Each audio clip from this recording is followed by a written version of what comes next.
Bonjour à tous. Coucou Natacha. Salut Célia. Bienvenue sur Shoujo Story, un podcast dédié à la culture du shoujo manga. Vous pourrez écouter le podcast 2 fois par mois où nous traiterons d'un sujet, d'un ou d'une auteure, d'une série. Nous sommes heureuses de vous accueillir pour ce 4e épisode consacré à un genre que je suis sûre vous adorez, le school life. Bonjour à tous, on espère que vous avez bien aimé cet épisode sur Clamp et que vous allez tout aussi aimer cet épisode-là qui va parler cette fois-ci, comme l'a dit Célia, du school life, qui est quand même un genre qu'on ne pouvait pas laisser de côté en parlant de shoujo. Ah bah ça c'est surtout pour toi Natacha, oui, parce que c'est son genre préféré. Genre. Donc là c'est vraiment un épisode qu'elle va driver. C'est mon épisode. C'est un sous-genre qui est très populaire et qui regroupe plusieurs autres genres comme le slice of life que vous connaissez tous, la romance évidemment, la comédie, voire même le drame, et des fois un peu de fantastique. Si nous traduisons en français, School Life veut dire sans grande surprise vie d'école. Ce sont donc des histoires dont l'action principale se déroule dans une école, généralement dans un lycée ou au collège. On se concentre avant tout sur le quotidien des protagonistes. Nous sommes spectateurs de leur vie et de leur évolution en tant qu'adolescents ou jeunes adultes, et nous suivons leurs premiers amours, leurs peines de cœur, leurs histoires d'amitié, aussi le stress de devoir maintenir un bon niveau scolaire, tout en ayant une vie sociale à côté. C'est tellement japonais, genre. Bah, c'est 100%... C'est vrai que le school life, c'est le vraiment... stress de devoir maintenir un bon niveau scolaire. Ouais, bah, de devoir maintenir un bon niveau scolaire. Faut savoir que dans le school life, il est assez rare qu'il y ait un aspect fantastique avec les méchants à combattre et de l'action à chaque épisode. En vrai, c'est même plutôt calme, je trouve, dans les histoires parce qu'il n'y a pas une grande intrigue. Le but ultime est plutôt de se déclarer à la personne convoitée.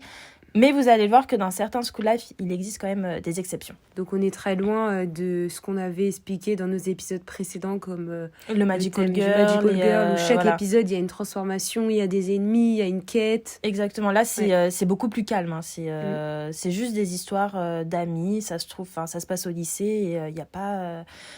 Il n'y a pas de méchants à combattre à tout bout de champ. Après, il y a des personnages plus ou moins médisants, je pense, dans l'histoire. Bah, il y a toujours un peu ce côté de la peste de l'école. Et d'ailleurs, on se demandait, en écrivant ce podcast, pourquoi on appréciait autant ce genre. Et on vous avait même sollicité pour cette question. Et on s'est rendu compte qu'on était à peu près tous et toutes d'accord sur ce point qui est qu'en général, nous lisons du school life pendant que nous sommes nous-mêmes au collège ou au lycée. Donc c'est donc un environnement que nous connaissons bien et c'est aussi une période de nos vies où il se passe en général beaucoup de choses.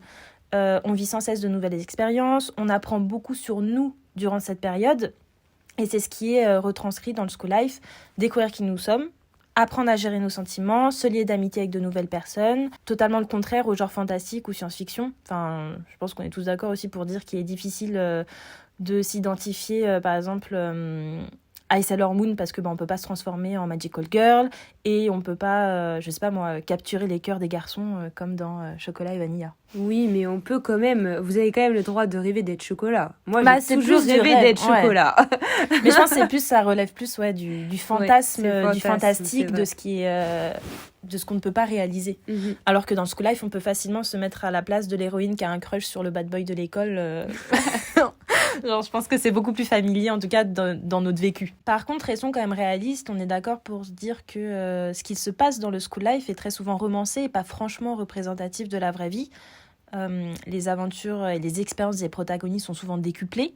Mais je pense que c'est aussi ce qui nous fait rêver, nous lecteurs, car on aimerait vivre les mêmes histoires que ces personnages-là et voir notre héroïne se démener pour la personne qu'elle aime ou voir les personnages s'investir autant pour leurs amis ou même juste pour leur club scolaire.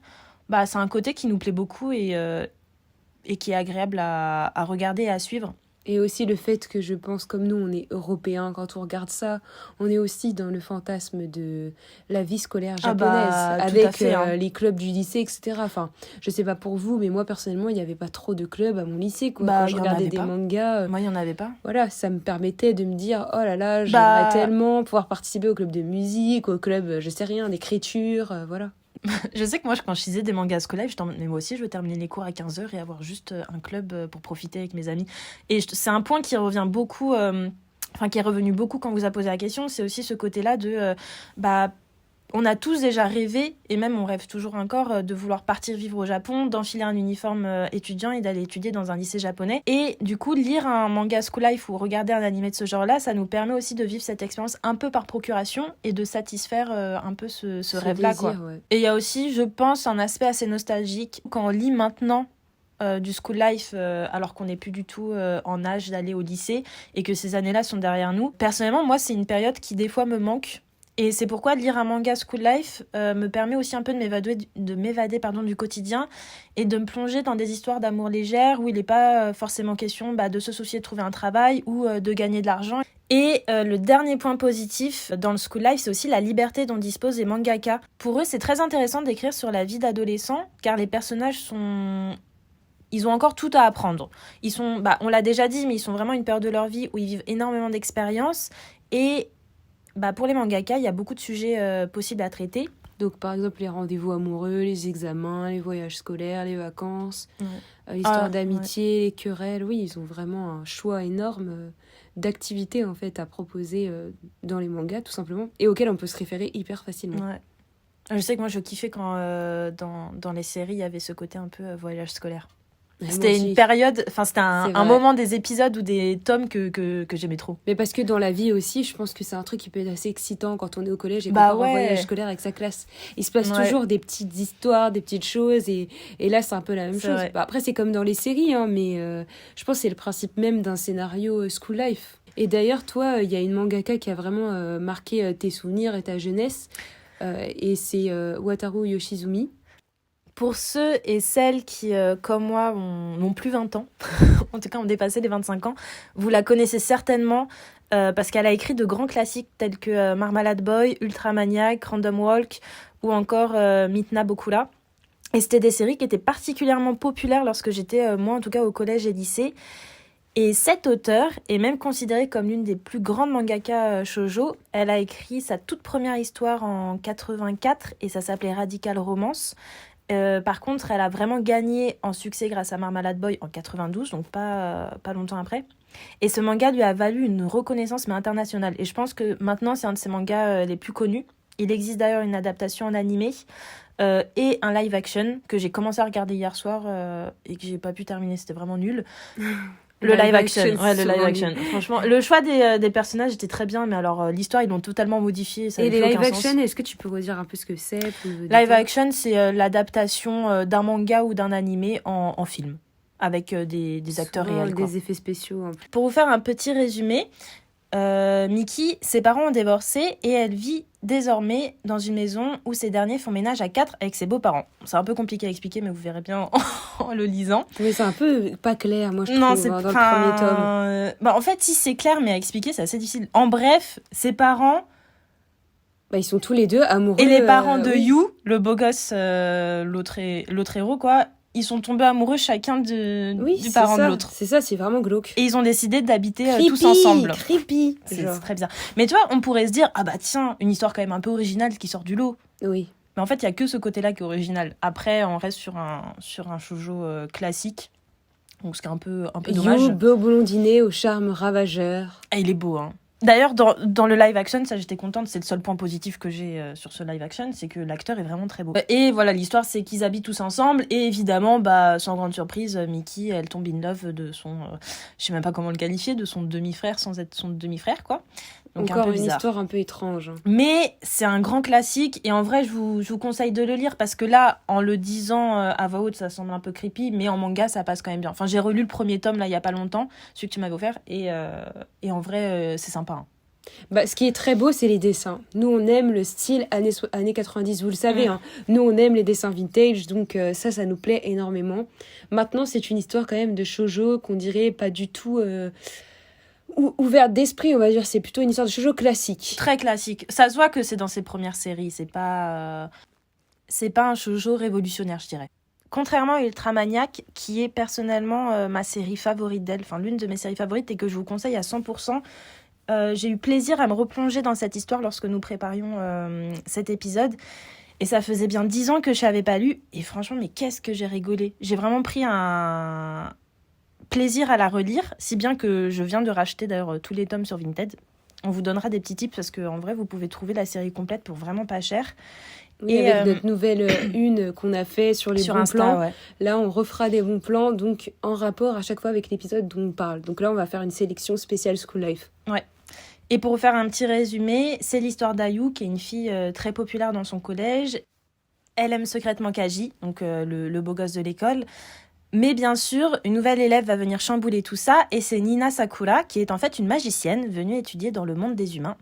Elle décide de venir en aide à Ayu afin de l'aider à sortir avec le Bokaji. Je trouve que la série a vraiment bien vieilli, et le côté fantastique apporte un plus que nous n'avons pas dans les autres séries habituellement.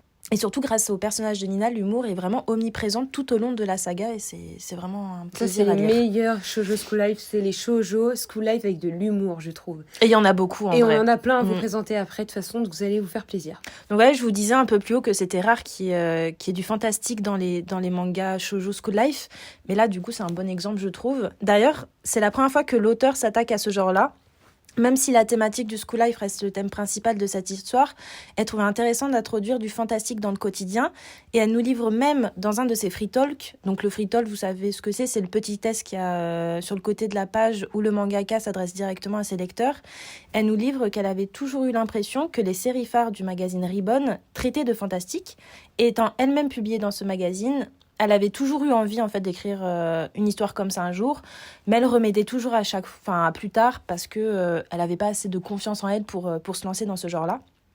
Malgré tout, elle avait quand même écrit une nouvelle de science-fiction qui s'appelait Another Day, mais elle n'était pas prête à en faire une série complète.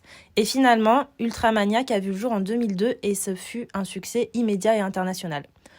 Autre petite anecdote sur l'auteur. Elle et Ayazawa sont de très très grandes amies. Elles ont souvent collaboré ensemble, principalement lors d'articles promotionnels dans le magazine Ribbon. On essaiera de vous mettre quelques exemples sur Instagram, mais on trouvait ça marrant de vous le dire parce que vous savez qu'on adore Ayazawa. Et vous aussi. Et vous aussi. Donc je trouve ça toujours agréable de savoir que les mangakas entre elles ont aussi partagé des choses et sont amies dans la vraie vie. De ça aussi, ouais. Donc ça, c'était plutôt une édition des années 90, donc un school life plutôt récent, je dirais.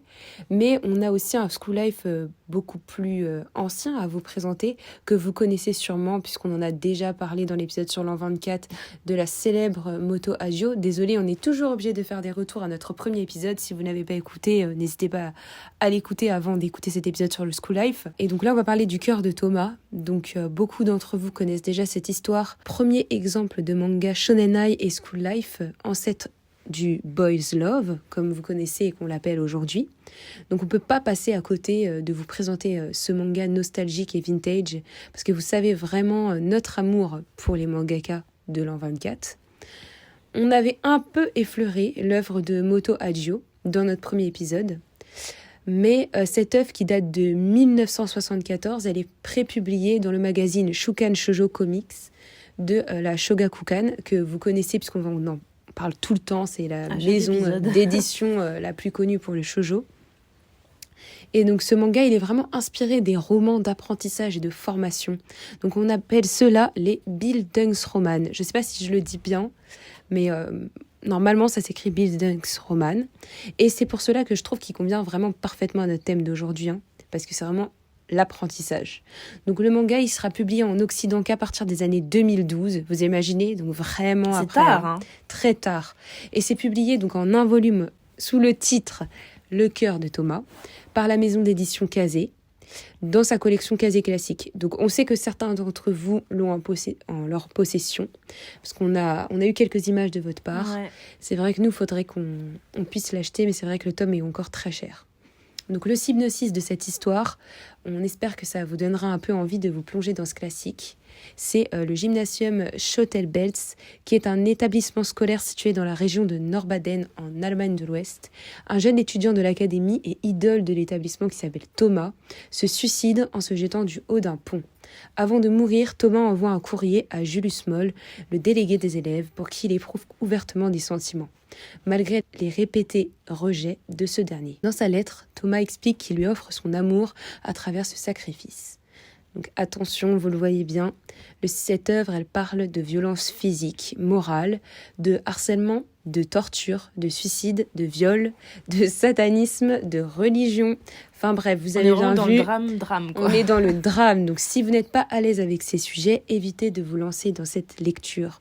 Nous, on pense vraiment qu'il est important aujourd'hui de plus se cantonner à des shoujo romantiques, fleurs bleues et des school life qui sont plutôt classiques, même si on adore ça. On pense que vraiment c'est important d'aller chercher dans les mangas qui nous ont précédé les années 90, comme ceux des auteurs de l'an 24, des vrais sujets politiques, intersectionnels et queer. Donc c'est vraiment dans cette idée qu'on a décidé de vous présenter plus en détail cette œuvre qui est iconique. Donc Moto Hagio, à cette époque-là, elle n'est pas du tout en phase avec la ligne éditoriale du magazine pour lequel elle publie dans les années 70. Donc on vous refait un peu le contexte. Keiko Takemiya, elle publie Sunroom Nite en décembre 1970, après avoir réussi à passer en force auprès de ses éditeurs masculins. Le shoujo, il parle de boys love, et ça c'est vraiment complètement nouveau en fait à cette époque. C'est un coup de poker de la part de Takemiya.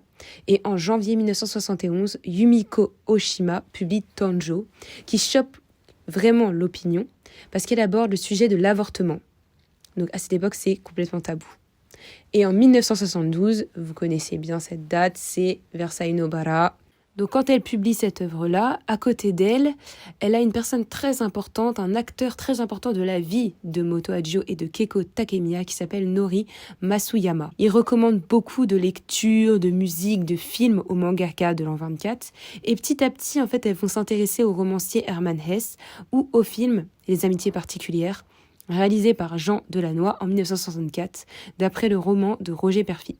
Et donc Takemiya, elle concevra Sunroom Nite, et Hagio, elle commencera à travailler sur le cœur de Thomas en reprenant vraiment la structure de la littérature de Hesse et aussi en ayant vu ce film qui les a complètement bouleversés en fait dans leur travail.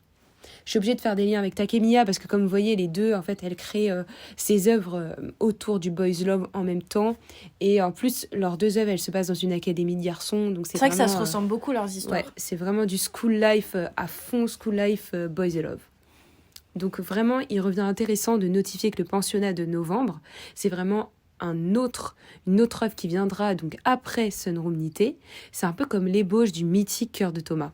Hagio, elle confie que lors de la conception du prototype du manga, le pensionnat de novembre, elle avait créé une histoire dans une école pour filles.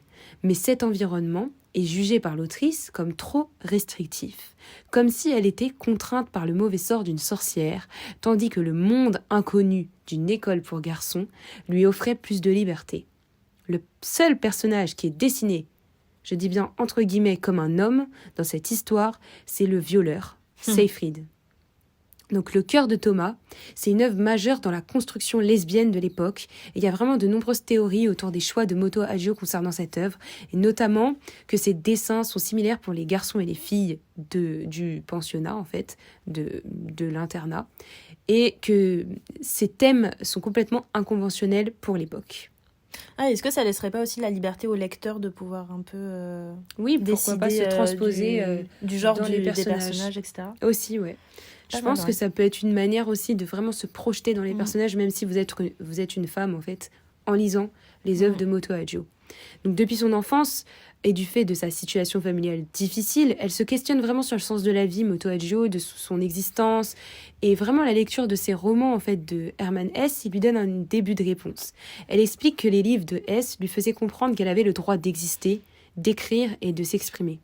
Et notamment, elle adopte vraiment son concept à propos de la renaissance au travers de la destruction, mais en renversant vraiment la chronologie des événements, en fait. Et c'est vraiment ce que le Cœur de Thomas exprime, puisque Thomas, il meurt pour comme se réincarner, en fait, comme pour offrir une seconde chance, vous voyez.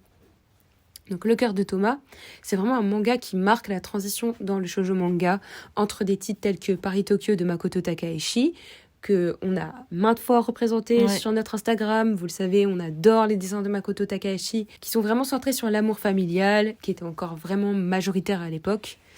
Et ensuite, en fait, petit à petit, avec Moto Hagio, ça devient en fait centré sur l'amour romantique. Et c'est devenu une norme, en fait. Le shoujo, aujourd'hui, c'est centré sur l'amour romantique. Donc, en tant que l'un des premiers mangas du genre, l'influence est aussi notable sur le boys love. Donc, dans son enquête auprès des auteurs du boys love, le sociologue Kazuko Suzuki note que le Cœur de Thomas est le deuxième manga déclaré comme représentatif du sous-genre historique du shonenai, derrière Kazetoki no Utar, dont on a parlé dans notre premier épisode de Keiko Takemiya, et devant Mari to Shingo de Toshie Kihara.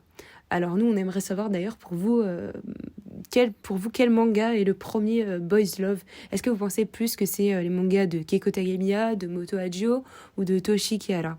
Pour nous, c'est vrai qu'on se dit que c'est plutôt Kazetoki no Uta, normalement. Ouais, je pense aussi. Ouais. Et donc, à côté de nos shoujo nostalgiques, on a aussi des shoujo qui sont un peu plus récents, à vrai dire, et qui ont des thèmes un peu plus légers. Donc, on va revenir à ça, hein, parce que Le cœur de Thomas, c'était un peu un aparté. Oui, et puis le but aussi principal, comme on disait, de lire du School Life, c'est vraiment aussi de se vider l'esprit et de lire quelque chose qui permette de s'évader facilement. Et c'est ce qu'on recherche beaucoup.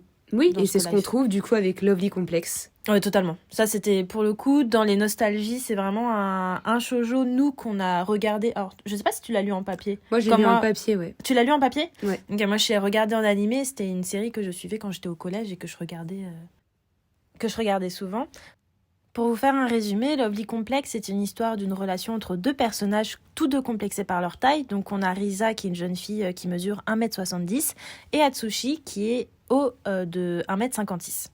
Et en raison de leur taille et de leurs nombreux chamailleries, ces deux personnages sont comparés à un duo d'humoristes qui était connu au Japon, les All Onshin Kyojin, donc j'espère que je prononce bien. Mais leur taille, les empêchant de s'épanouir complètement, ils manquent de confiance en eux pour ce qui est des relations avec les personnes de sexe opposé. Et durant les vacances d'été, Risa et Atsushi tombent amoureux de deux autres personnages et décident de s'entraider et de s'encourager mutuellement pour vaincre leurs complexes et essayer de se confesser. Évidemment, vous en doutez, c'est un échec. Alors c'est vrai que toi du coup tu l'as beaucoup regardé cet animé. Moi j'avais lu un petit peu l'histoire quand j'étais au collège. Je trouve que c'est une histoire assez simple et originale de Aya Nakahara sur les complexes et les préjugés. Donc vraiment plutôt à lire quand on est jeune peut-être, parce que quand on les relit maintenant je trouve que les dessins sont parfois décevants. Mais après c'est un avis personnel, parce que je sais vraiment que la plupart des lectrices et des lecteurs de shoujo, ils le mettent dans leur top 5 des meilleurs school life qu'ils aient lus. Et d'ailleurs, en 2004, Lovely Complex a reçu la récompense du meilleur shoujo de l'année au Shogakukan Manga Award. Et en 2008, en France, Lovely Complex reçoit la 2e place de meilleure nouveauté manga lors de l'anime Grand Prix du magazine Animeland, juste derrière Death Note. Et bon, on parle pas de Death Note ici, mais le level est là. Hein. Quand on connaît la qualité des scénarios d'un manga comme Death Note, on se doute bien que Lovely Complex, c'est quand même assez cool que ça soit mis un peu au même rang et mis sur un piédestal comme Death Note. Donc voilà, si vous avez envie de lire une histoire plutôt simple... mais vous allez bien rigoler. C'est vraiment le point fort de cet animé-là, c'est le côté comique. On le conseille énormément. Et d'ailleurs, dans la même lignée des shoujo nostalgiques, on avait aussi K-On! Ouais, K-On! Ou K-On! Comme vous voulez en vrai. Et là, on parle vraiment du club scolaire qui est le groupe de musique, et c'est vraiment un manga qui est sans prise de tête. Il est considéré comme du moe, donc moe c'est un peu c'est les animés types où les personnages souvent féminins sont très mignonnes, très kawaii. Et c'est une histoire qui, si vous êtes un peu déprimé, si vous avez besoin de vous remonter le moral, si vous avez besoin de rigoler, d'avoir une dose de kawaii-tude, si j'ai envie de dire, faut regarder K-On! De douceur. Tout comme Tamako Market, j'avais envie d'en parler dans cet épisode-là. C'est plus du slice of life d'après moi, mais c'est dans le même style que K-On! D'ailleurs, c'est le même... Studio Kyoto Animation, donc visuellement c'est magnifique. K-On! Et Tamako Market et Tamako Love Story, donc la suite de Tamako Market en film, sont vraiment magnifiques à regarder. Le chara design est sublime. Les dessins, les couleurs, c'est toujours, c'est magnifique. L'animation est incroyable et on reste tout le temps sur des histoires pleines de douceur, avec que de la positivité. C'est toujours avec une très bonne morale, des histoires d'amitié hyper intéressantes. C'est à regarder. C'est réconfortant. C'est hyper réconfortant, c'est ça. Et dans nos favoris et vos favoris aussi, il y a Sawako, Kimi ni Todoke. Kimi ni Todoke, un incontournable. Qui est d'ailleurs, pour vous, je crois, l'un des meilleurs school life que vous avez lu, pour la plupart. Donc au lycée, en fait, Sawako, elle va vraiment susciter la peur, l'incompréhension, parce qu'on dit qu'elle ressemble à l'héroïne du film d'horreur The Ring. Et à l'opposé, Kazehaya, c'est vraiment un homme charmant que tout le monde considère comme son ami. Et donc à son contact, Sawako, elle va commencer peu à peu à changer. Mais c'est vrai que ça va lui mettre du temps, quoi. Donc vraiment, le nom de ce manga, Kimi ni Todoke, ça veut dire en japonais « pour t'atteindre ». Donc c'est de Karuo Shina. Et c'est prépublié entre 2005 et 2017 dans le magazine Besatsu Margaret de l'éditeur Shueisha. Et donc aujourd'hui, il y a un total de 30 tomes. Ah ouais, je savais pas que version papier c'était aussi long la série. C'est J'ai que super regardé long. l'animé moi. Mais Et en France, il est publié par Kana, si vous voulez, et il est je crois que fini j'ai jamais vu la version papier. de 2009 à 2018. Donc là, si vous cherchez la version papier, je pense qu'elle est disponible toujours chez Kana. Okay. Donc vraiment, c'est une histoire toujours mignonne, classique, mais pour moi, le manga est trop lent. Ah, c'est vrai? Ouais, moi je trouve le manga vraiment lent en fait, mais parce qu'en fait j'avais tellement aimé le drama japonais. Donc le drama, vous savez, c'est un drama, c'est une série tout simplement asiatique. Donc il peut y avoir des dramas japonais, taïwanais, coréens. Et nous, on est très très fans de drama avec Natacha depuis des années. Oula, oui. Et donc il y a ce drama japonais iconique qui s'appelle Sawako Kimi ni Todoke, que je vous conseille. Et il est très bien, c'est une très bonne adaptation. Donc pour la première saison de l'anime, il se une passe vraiment rien de croustillant et c'est ça qui m'a un peu, qui m'a un peu laissé pour compte parce que moi j'aime quand il y a des petits moments un petit peu, vous voyez, qui sortent de l'ordinaire. Bah c'est vrai qu'en plus dans les school life, dans les shoujo en général, ils ont vraiment tendance à mettre du temps. Enfin ça tourne autour C'est du ça. pot pendant 10 ans et c'est Et long à c'est ça. à Et démarrer. dans les premiers épisodes, on a l'impression que l'héroïne, elle fait plutôt peur alors que sa personnalité est très humoristique. Et à cause de son apparence, elle est vraiment fuie par ses camarades. Elle fait sujet de nombreuses rumeurs. Elle aurait la capacité de communiquer et d'invoquer des fantômes. On dit que si notre regard croise celui de Sadako plus de 3 secondes, on est maudit. Perso, je trouverais ça voilà. cool. Moi, je trouve trop sa copine. Vraiment, après, c'est chacun son goût. Mais moi, c'est vrai que je trouve ce manga assez lent. Donc, peut-être que c'est à votre goût, à vous, et je le comprends parfaitement. Mais c'est vrai qu'après avoir vu le drama, j'avoue avoir été un peu déçue, je dirais. Ouais. Alors, dans la même veine, il y a Anayori Dango aussi, qui était, pour les fans de J-drama ici, c'est vrai que vous devez connaître... Anayori Dango, qui est un classique du J-drama. Nous, on est vraiment très, très fans. Ouais. Il y a aussi une version coréenne, donc K-drama, qui s'appelle Boys Over Flower, mais qui est bien aussi. Mais franchement, si vous pouvez regarder la version japonaise, qui est la première version, la vraie version, Avec Jun Matsumoto. Jun Matsumoto et Shun Oguri. Oui, et les deux sont incroyables. Ces acteurs-là, c'est vraiment des grands pionniers du drama japonais, si vous ne connaissez pas pour les plus jeunes. Un autre grand classique, je dirais, c'est C'était nous, Bokura Gaïta, qui est dans notre sélection Ceux qui nous font pleurer. Ouais. Voilà, et c'est vrai qu'on les a relus il n'y a pas longtemps toutes les deux, et en fait on a encore un autre avis dessus. C'est fou, mais nos avis divergent souvent sur les mangas, et petit à petit, plus on grandit, plus on relit les mangas qu'on lisait avant, et plus ça change. Et pourtant, Bokura Gaïta, c'était dans mon top 5. Je le regardais, je le lisais, je le regardais quasiment tous les ans. J'en étais accro. Et maintenant, j'ai du mal. Ouais, très difficile à lire. Donc si vous connaissez pas l'histoire, je vous la fais très bref, mais c'est Nanami Takahashi qui arrive pour son premier jour au lycée. Et en fait, elle veut se faire des amis, sauf que tous les groupes, ils sont déjà formés. Donc là, vraiment, elle essaye de se noyer dans les conversations de ses camarades, et un seul nom revient sans cesse, celui de Yano Motoharu. J'ai des frissons avec le prénom Yano, là. Parce que, oui, Yano, il cache des secrets. Et puis, il va lui faire vivre le premier amour, la passion, la déception, jusqu'à son avènement. Voilà. Donc, c'est vraiment une histoire écrite et dessinée par Yuki Obata, qui est puis prépubliée dans le magazine Betsukomi de Shogakukan, encore une fois, et reliée en 16 tomes de novembre 2002 à mars 2012. Assez facile à trouver sur Vinted. Oui, vous le trouvez hyper facilement maintenant, il est assez vieux. Il a reçu le 50e prix, d'ailleurs, dans la catégorie shoujo, en égalité avec Le Sablier de Hinako Ashihara. Et j'aimerais bien lire cette série, si vous la connaissez, ce serait... Moi, j'avais déjà vu pas mal d'images, ça me donne très envie, c'est un vieux shoujo school life. Qui a l'air iconique. Si vous l'avez lu, dites-nous si ça vaut le coup ou pas. Exactement. Et donc, comme Nana, il me semble que vraiment, ce shoujo, Bokura Gaïta, c'est vraiment l'effet d'une bombe à retardement, quoi. On peut pas le nier, c'est un manga qui est définitivement triste. Oh là là, c'est Alors, horrible. l'apprentissage de l'amour, c'est vraiment une épreuve à part entière. On ne fait que pleurer dans ce manga. C'est parfois même difficile de lire la suite de l'histoire. Donc, aussi, c'est un manga vraiment warning, quoi, red flag, parce que... il nous montre vraiment ce que l'on n'aimerait pas vivre, en fait, quand on est amoureux. Une sorte de mise en garde contre les amoureux dévastateurs et tristes. Est-ce que c'est aussi que de tomber amoureuse de quelqu'un de toxique Oui. et de manipulateur? C'est ça. Genre, ça me fait beaucoup penser à Takumi de Nana. Le mec populaire, Qui sait qu'il est beau et qui aime bien garder la petite fille mignonne sous la patte. C'est parce que ça, lui fait plaisir. exactement. Mais on l'aime, exactement Yano, ça. quand même. Enfin, moi, c'est Yano, quoi. Ouais, mais moi, j'ai toujours eu du mal avec lui, c'est vrai. En fait, je me suis rappelé à quel point... Elle est mauvaise. Déjà, je déteste l'héroïne principale. Vraiment, je me suis Elle rendu est compte trop à quel niaise. point Elle est elle trop est niaise. tellement niaise. Et vraiment, dès le premier tome, on sent que ça s'annonce très mal parce que tout de suite, il va parler de son ex-petite amie morte. Alors, ce n'est pas du tout un spoiler, hein, sachez que c'est dès le premier tome. Donc, vraiment... On sent que le background il n'est est pas... détestable, quoi. Il ne parle que de son ex. Enfin, dans la vraie vie, ça sera un ex direct, un mec comme ça, quoi, vraiment. Donc, efficace, simple.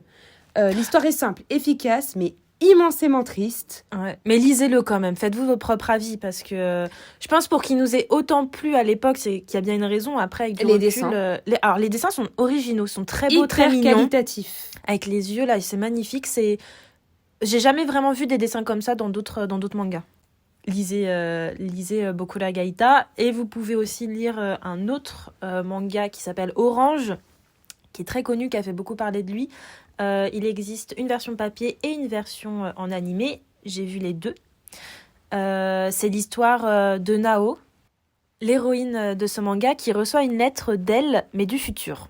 Et en fait, la jeune femme va recevoir cette lettre dans laquelle il lui est marqué ce qu'elle devra faire pour ne pas avoir de remords et lui expliquer comment se comporter pour éviter un événement fatidique. Ça traite notamment du suicide, de la perte d'un proche, du deuil et de la culpabilité.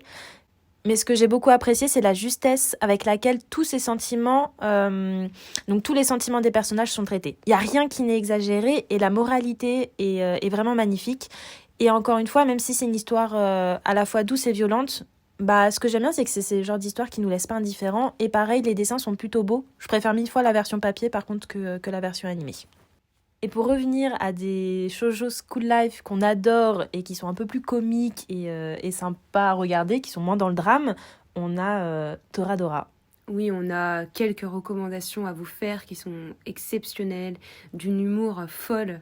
Et nous, c'est vraiment un anime qu'on adore. Donc c'est un animé, hein. Toradora, Takasu Ryuji, qui est lycéen. Tout le monde a peur de lui parce qu'il a un regard hyper froid, glacial, et puis un peu une sorte de délinquant. Et puis suite à un accident, il va vraiment découvrir sa camarade de classe, Taiga. Elle est amoureuse de Kitamura. Et il va l'aider à se rapprocher de lui. En échange, Taiga, elle devra l'aider de se rapprocher de Minori, en fait. Et l'histoire, donc, ça commence avec un échange de bons procédés. Et puis, ça finit follement bien. Enfin, on adore, quoi. Là, pour le coup, c'est un vrai happy end. Et moi, j'adore l'histoire où tout est méga positif et drôle.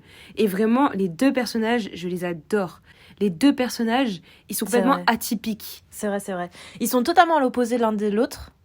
Et pourtant, ils se complètent hyper bien. C'est ça. Et en fait, on suit donc tous les épisodes où ça se passe donc dans le collège, dans le lycée, et on les finit d'une traite, quoi. Moi, je les avais finis, je crois, en 2 jours. Je dis, c'est vraiment le calme, la douceur. Et Taiga, c'est une boule de nerfs, mais elle est super attachante.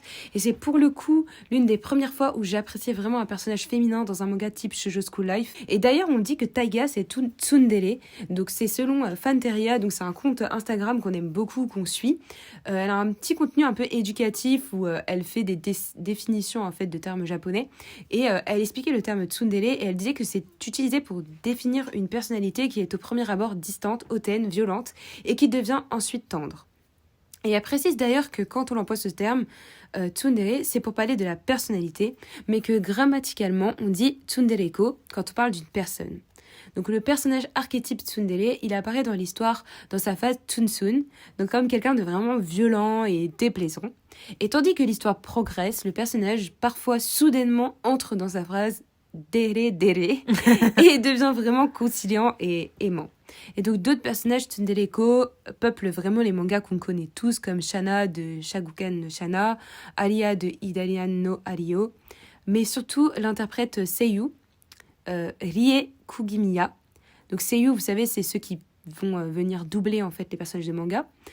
Et elle va vraiment donner toute la profondeur à cette facette de tsundere, en fait, au personnage. Toradora, c'est un 10 sur 10 et je ne connais personne qui n'ait pas aimé cette série-là. C'est vraiment un sans faute. Donc, un autre coup de cœur qu'on a, c'est un manga qu'on a découvert il y a pas très longtemps. Et qui pourtant n'est pas tout jeune. C'est vrai, et c'est Natacha qui, bien sûr, en grande fan, a acheté les tomes. J'ai acheté les 5 premiers tomes et je les ai passés à Célia sans même avoir lu. Et ça s'appelle Mars.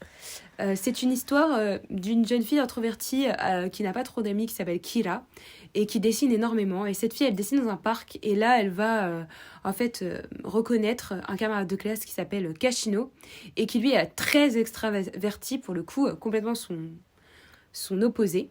Et en fait, il va lui demander son chemin, elle va lui dessiner un plan sur une feuille, et en fait derrière ce plan il y a un dessin qu'elle a fait qui est magnifique, et Kashino il va complètement tomber amoureux de ce dessin, puis ils vont tomber, vous comprenez bien, hein, tomber amoureux l'un de l'autre.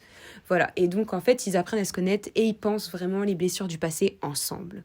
Donc c'est un très beau manga, je trouve, vraiment j'ai adoré. Visuellement c'est beau, le chara-design est déjà vraiment le chara-design magnifique, on peut le rapprocher de Setenu, je trouve. C'est écrit par Fuyumi Soryo. Et il est adapté en drama d'ailleurs, taïwanais sous le même nom. Donc si vous l'avez vu, n'hésitez pas à nous le dire. Et puis il y a aussi un one-shot qui complète la série qui s'appelle Mars Gaiden. Donc on pourrait penser que c'est vraiment très proche de Setenu par rapport au chara-design, mais en fait c'est totalement dans un autre genre, parce que là on se rapproche vraiment plus du drame familial et de l'histoire de secret. Et c'est ça qu'on aime. L'histoire en vrai. Voilà, et c'est moins dramatique, triste, je dirais. C'est plus une histoire qui est très agréable à commencer. Tout de suite, on est plongé dans l'histoire des personnages, leur passé. Et puis, petit à petit, on découvre en fait le caractère de l'un et l'autre. Et ils se nourrissent beaucoup de l'un et l'autre et se permettent d'avancer ensemble dans la vie. Et c'est vraiment ça qu'on aime. Et aussi les dimensions amicales de leur amour. C'est-à-dire que c'est vraiment un amour de meilleur ami, en fait, si vous voulez. L'évolution est intéressante. Voilà, ils s'épaulent, ils apprennent l'un de l'autre. Donc vraiment, peut-être, pour des personnes qui commencent le shoujo, je pense que c'est une super belle entrée dans la matière. Ou des personnes qui aiment les histoires plus matures, je dirais. Parce qu'on traite quand même de sujets... Il y a aussi des sujets pas très faciles qui sont traités dedans. Si je me souviens, il y a quand même du harcèlement scolaire. Ouais. Il y a aussi l'abus des professeurs sur des élèves. Oui, donc, c'est pas tout rose, hein, c'est pas du shoujo tout rose et tout miel. Et un autre animé qu'on adore toutes les deux, c'est Le garçon d'à côté, donc Tonari no Kaibutsu-kun. C'est l'histoire de Shizuku qui ne s'intéresse qu'à ses résultats scolaires. Et un jour, alors qu'elle se rend chez Haru, un élève à la réputation de mauvais garçon, pour lui remettre des polycopiés de cours, celui-ci prend la décision unilatérale que Shizuku et lui seront amis. Mais en découvrant la naïveté de Haru, Shizuku va montrer quelques signes de gentillesse qui lui vaudront une déclaration d'amour inattendue. Et peu à peu, elle aussi va tomber sous son charme. Il est prépublié de 2008 à 2013 dans le magazine Dessert de l'éditeur Kodansha et il y a 13 tomes en tout. D'ailleurs, je crois qu'ils sont tous sortis. Le manga est adapté aussi en animé en octobre et décembre 2012 par le studio Brains Baz, je ne sais pas du tout comment on dit, et il est disponible sur la plateforme Netflix si ça vous intéresse, depuis avril 2018. L'animé, lui, ne contient qu'une seule saison de 13 épisodes, plus un épisode égale à plus ou moins un chapitre du manga. D'ailleurs, l'adaptation est vraiment pas mal. Ah ouais, elle est super. Nous, on a vu l'animé et franchement, l'histoire tient bien. Donc, Le garçon d'à côté, c'est disponible chez les éditions Pika. Hein. Si vous avez envie de le lire, il est en librairie. Donc, nous, on va plutôt vous parler de l'animé parce qu'on trouve que c'est une super bonne découverte, une histoire simple, sans chichi. Les personnages principaux, ils sont hyper attachants. Ouais. Et pour le coup, c'est un peu à la Toradora. Hein.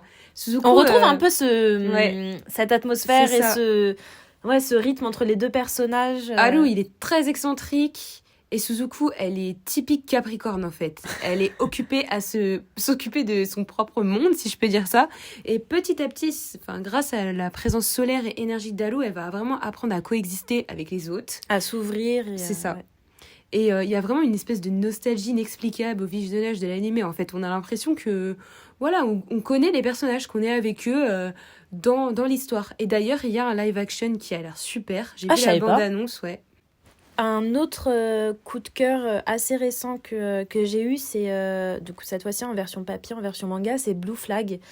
C'est l'histoire de 3 élèves qui, au printemps de leur année de terminale, se retrouvent un peu à un carrefour de leur vie. On a Taichi, on a Thomas et Futaba. Et un jour, Futaba va se confier à Taichi pour lui avouer ses sentiments envers Thomas. Ils vont essayer de s'entraider pour qu'elle puisse se déclarer à ce dernier. C'est difficile vraiment de savoir quel est le genre de ce manga. Est-ce que c'est un shoujo, est-ce que c'est un josei, est-ce que c'est un shonen?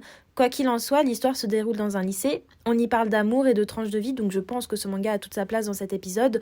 C'est un triangle amoureux hyper réaliste et surtout un manga inclusif. Je vais pas plus m'étaler dessus parce que j'ai pas envie de faire de spoil ou quoi, vous verrez par vous-même, mais j'ai été agréablement surprise durant ma lecture. Vraiment, au premier tome, je me disais, ok, bon bah c'est une histoire banale, c'est mignon, les personnages principaux sont sympas, mais voilà, sans plus. Et en fait, au fil de l'histoire, j'ai pas arrêté d'être surprise au fil des pages et franchement dans le bon sens. Et à la fin du premier tome, j'étais tellement prise par le manga que je voulais à tout prix savoir la suite et je suis allée acheter toute la série d'un coup et j'ai tout dévoré. Et je me suis pris une sacrée claque parce que c'est la première fois que je lis un manga récent qui traite de sujets de manière aussi réaliste et surtout au niveau des relations amoureuses et des relations amicales. Un autre animé qui est récent, c'est Horimiya. Populaire et admirée par tous et toutes, Hori semble être une jeune fille ordinaire, mais la vraie, en dehors du lycée, est loin de tout ça. Et il en est de même pour Miyamura, qui est un camarade de classe, qui donne cette impression d'être un otaku un peu caché derrière ses lunettes, hyper calme, alors qu'en fait, c'est quelqu'un de très gentil, de très serviable, et qui adore les piercings et les tatouages, ce qu'il ne montre pas quand il est à l'école. Ça donne envie. Et ça donne envie parce que c'est quand même un personnage du coup principal qui sort des normes et ça fait du bien. Et dans cette histoire, ce qui est bien, c'est qu'on ne tourne pas autour du pot 10 ans et ça, c'est chouette. Donc franchement, c'est un animé qui est vraiment plaisant à regarder, on passe un très bon moment, on rigole beaucoup. Et donc on va finir par cette section-là sur le School Life qui est notre flop. Le plus gros flop qu'on a eu dans les School Life, c'est Ichigo 100%. Alors vous, est-ce que vous connaissez cette série? Moi, je connaissais depuis très longtemps, parce que c'est très vintage. Ça a été publié entre 2002 et 2005 dans le Weekly Shonen Jump, et on dit que c'est un shonen manga romantique. C'est complètement déplacé, je trouve. Enfin, c'est un shoujo, en fait. C'est un shoujo type school life, ecchi, fanservice, slice of life. Et c'est tout. Mais c'est pas un shonen type manga romantique. Enfin, franchement, je trouve ça hyper déplacé. Donc, c'est Junpei Manaka, qui est collégien. Il est passionné par le cinéma. Et là, un soir, il se rend sur le toit de son collège. Et en fait, il fait la connaissance d'une fille qui a une motif sur la culotte qui sont des petites fraises, quoi. Et on dit Ichigo en japonais pour dire fraise. Et en fait, il a qu'une seule envie, c'est retrouver la fameuse détentrice de cette culotte à fraises. Donc en gros, le gars n'a regardé que sa culotte. Déjà avec le synopsis, il donne pas envie, quoi. Voilà, il a regardé que sa culotte, il a pas vu son visage et en fait... il a regardé ses sous-vêtements et c'est comme ça qu'il va la reconnaître, c'est grâce à ses sous-vêtements. Donc si vous avez du temps à perdre, voilà, vous pouvez regarder le premier épisode, il est disponible sur YouTube pour vous détendre. Mais franchement, ne vous attendez pas à des surprises, hein. On est pile dans la relation homme-femme binaire où les filles sont à leur place, les hommes à la leur. Franchement, est-ce qu'on cherche pas aujourd'hui une autre type d'histoire de shoujo? Nous, on a essayé de vous donner le plus de recommandations possibles sur ce genre du school life. Si vous en connaissez des plus vintage, n'hésitez pas à nous en parler. Parce qu'on est très curieuse de savoir ce que vous pouvez lire comme manga avant les années 90, qui parlerait d'académie ou bien juste d'histoire de lycée. Dites-nous aussi vos flops. C'est toujours intéressant, je trouve, de savoir pourquoi pour vous c'est un raté et qu'est-ce que vous en avez pensé.